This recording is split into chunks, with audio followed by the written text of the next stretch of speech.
চট্টগ্রাম নগরীর সিআরবিতে অস্ত্র ও মাদক উদ্ধারে অভিযান চালিয়েছে যৌথ বাহিনী। এ সময় বেশ কিছু দেশীয় অস্ত্র, মদের বোতল, নগদ টাকাসহ ৫ জনকে আটক করা হয়েছে। সকাল ৬টা থেকে রেলওয়ের নিয়ন্ত্রণাধীন সিআরবি এলাকায় প্রায় ৫০০ ঘরবাড়িতে এই অভিযান চালানো হয়।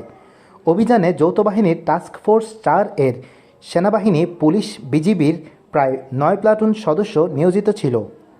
যৌথ বাহিনীর সদস্যরা জানান, সিআরবি এলাকার চিহ্নিত অপরাধী হাতকাটা ইদু অবস্থান করছে এমন গোপন সংবাদের ভিত্তিতে অভিযান চালানো হয়, কিন্তু তাকে পাওয়া যায়নি।